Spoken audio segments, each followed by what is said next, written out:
જય શ્રી રામ, જય શ્રી કૃષ્ણ. હું છું કલ્પેશ. મિત્રો, કર્માબાઈની ખીચડી એ શું તમે એની વાત જાણેલી છે કે શ્રીનાથજી જગન્નાથજી પુરીના પોતે કર્માબાઈની ખીચડી કર્માબાઈના ખોરામાં બેસીને ખાતા અને કર્મા માઈ કહેતા. મિત્રો, આજે હું તમને એની જ વાત લઈને આવ્યો છું મારા વિડીયોમાં. તો ખાસ જો ચેનલમાં આવ્યા છો તો વિડીયોને શેર કરી દેજો, ચેનલને સબસ્ક્રાઈબ કરી નાખજો, જેથી કરીને મને મોટિવેશન મળે આવા વિડીયો બનાવવા માટે. અને કોમેન્ટ કરજો કે તમને મારા વિડીયો કેવા લાગે છે, કોમેન્ટમાં લખજો. જય શ્રી કૃષ્ણ. મિત્રો, કર્માબાઈની ખીચડી, હા મિત્રો, જગન્નાથપુરીના જગન્નાથ પોતે કર્માબાઈના ખોરામાં બેસીને એને કર્મા મૈયા કહેતા એ કર્માબાઈની ખીચડીની મારે તમને વાત કરી છે. મિત્રો, કર્માબાઈ કે જે બાળપણથી જ કૃષ્ણ ભક્ત રહેલા હતા અને ઝાંસીમાં જેમનો જન્મ થયો હતો, ઝાંસી કી રાણીની જે ઝાંસી છે તેમાં, તેના પિતા રામદાસજી એ એક સમય એવું બને છે કે તે પોતે 10 દિવસ માટે બીજા ગામમાં તેને કામને માટે જવાનું થતું હોય છે. અને કર્માબાઈ જ્યારે નાની ઉંમરના હોય છે, કર્માબાઈ જ્યારે નાની ઉંમરના હોય છે ત્યારે એને કહીને જાય છે એના પિતાશ્રી કે તમે ઠાકોરજીને જમાડ્યા વગર જમતા નહીં, પછી તમે જમજો. પહેલા ઠાકોરજીને કડક સૂચના આપીને લઈ છે કે જમાડજો. અને બને છે કે બીજા દિવસે જ કર્માબાઈ ઠાકોરજી માટે ખીચડી બનાવે છે.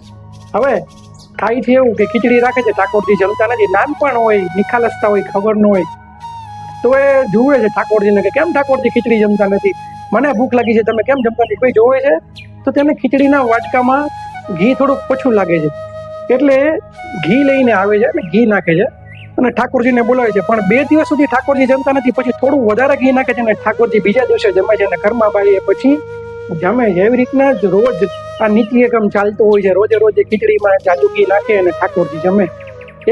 અને થોડાક દિવસ પછી તેના પિતા રામદાસજી પાછા આવે છે અને જોવે છે કે કર્માબાઈ છે અને તેના મમ્મી જે આવે છે જોવે છે તો ઘીનો જે ડબરો હોય છે તે પૂરો ખાલી થઈ ગયો છે. એટલે કહે છે કે તે ઘીનું શું કર્યું, આટલું બધું ઘી ક્યાં ગયું, કે કોઈને વેચી દીધું કે શું? તો કે ભાઈ મેં કાંઈ નથી વેચી દીધું, ઠાકોરજી હતા એને મેં ખીચડીમાં નાખીને બધું તમારા ઠાકોરજી જમી ગયા, એને ખીચડીમાં ઘી ઓછું લાગતું હતું. તો ભગવાન કહે કે તેના પિતા કહે કે ખોટી વાત કરે છે. તો કે ના સાચે જ ઠાકોરજી જે છે એ જમી ગયા છે. તો કે એવું હોય તો પ્રમાણ દેખા, ઠાકોરજી કઈ રીતે જમી ગયા છે. તો એ જોવે છે કે ખીચડી બનાવીને મૂકે છે અને ઠાકોરજીને કહે છે, હે ઠાકોરજી, આજ મારી લાજ રાખજો, આજ મારા પર ચોરીનો આરોપ આવ્યો છે, આજ તમારે ખીચડી જમવી પડશે. અને એ ખીચડી બનાવી ઘી નાખીને રાખે છે અને જોવે છે તો એ ખીચડી એના પિતાને એના માતાની સામે જ એકદમ પૂરી થઈ જાય છે, ખવાઈ જાય છે. એટલે કે ઠાકોરજી એ ખીચડીને જમી જાય છે. એના પિતા એની દીકરી કર્માબાઈને દંડવત પ્રણામ કરે છે કે હું આટલા વર્ષથી કૃષ્ણ ભક્ત છું, પણ તે દર્શન કરાવ્યા. અને ત્યારથી મિત્રો એક જાટ સમાજમાં કર્માબાઈ માટેનું એક ગીત બનેલું છે જેનું નામ છે થાલી ભરકર લપાઈ રે ખીચડો, ઉપર ઘી કી ધેલ કી, જીમો મહાર શ્યામા ધણી, જીમાવે કર્મા બેટી ઝાટકી. એવી એક કહેવતને આજ પણ એના ગામમાં તે પૂજનીય છે. બીજી કિસ્સો છે મિત્રો, ત્યાંના રાજા ઢોલા જે છે તે ખૂબ અત્યાચારી હોય છે અને તેને આ તેલી સમાજ જે છે તેનાથી ખૂબ જ એક નફરત રહેલી હોય છે. તો તે એકવાર આ લોકોની પરીક્ષા કરતા હોય છે. કર્માબાઈના લગ્ન થઈ ગયા હોય છે અને તેના પતિનું નામ હોય છે પદ્મસાહો, જે તેલના વેપારી હોય છે. અને જે ઢોલા રાજા છે તેનો અત્યાચાર અને તેને જે ધૃણા થતી હોય છે સમાજ પ્રત્યે, તો તે એકવાર એવો હુકમ કરે છે કે આ જે તળાવ છે એ તળાવ તેલથી ભરી દેવું. થોડાક જ દિવસોમાં 7 કે 8 દિવસોમાં તળાવ જે છે તેલથી ભરી દેવું, જેથી કરીને હાથી બીમાર પડી ગયો છે, જેને નવરામાં આવે. આવી કસોટી એ તેલી સમાજ ઉપર કરવામાં આવે છે. અને મિત્રો, દરેક સમાજના લોકો મૂંઝાઈ જાય છે કે આખું તળાવ તેલથી કઈ રીતે ભરી દેવું. અને ત્યારે કર્માબાઈ જે છે એ પોતાના કૃષ્ણ ઉપર તેને પૂરો ભરોસો છે, ઠાકોરજી પર પૂરો પ્રાર્થના કરે છે કે હે ઠાકોરજી, તું સર્વેના દુઃખ કરે છે, તો આ મુશ્કેલી તારા માટે તો ક્યાં મોટી હતી. તો મિત્રો, એક રાતમાં એ તેલનું આખું તળાવ ભરાઈ જાય છે અને રાજાનું અભિમાનને તોડે છે. અને મિત્રો, એ આજે પણ એ તળાવ જે છે ત્યાં છે એ રીતના બનાવેલો છે કે હાથી પણ નીચે ઉતરી જાય ને તે તળાવનું નામ કહેવાય છે કે ધર્મા તલાઈયા એનું નામ છે. આજે પણ ત્યાં આવેલું છે એ તળાવ. મિત્રો, ત્યારબાદ એ કિસ્સા બાદ કર્માદેવીજી તે ગામ છોડી દે છે અને ત્યાંથી પૂરી આવી જાય છે. મિત્રો, તેના પતિનું ને તેના પુત્રનું યુવાન વયમાં જ મૃત્યુ થઈ જાય છે, તે એકલા થઈ જાય છે મિત્રો.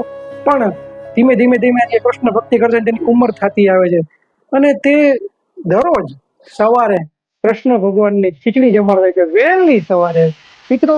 6 વાગ્યામાં કે એવો અંદાજિત ટાઈમે કૃષ્ણ ભગવાનને ખીચડી જમાડતા હોય છે. અને મિત્રો થાય છે એવું કે એકવાર ખીચડી જમાડ્યા પછી સવારમાં જે વાસણ સાફ કરતા હોય છે ત્યારે ત્યાંથી પૂરી જગન્નાથપુરી મંદિરના જે સેવકો અને જે પૂજારીજી હોય છે તે નીકળે છે, જોવે છે કે આ 6:30 વાગ્યામાં આ કૃષ્ણ ભક્તે જમી લીધું, તો આ કઈ રીતના શું કરતા હશે.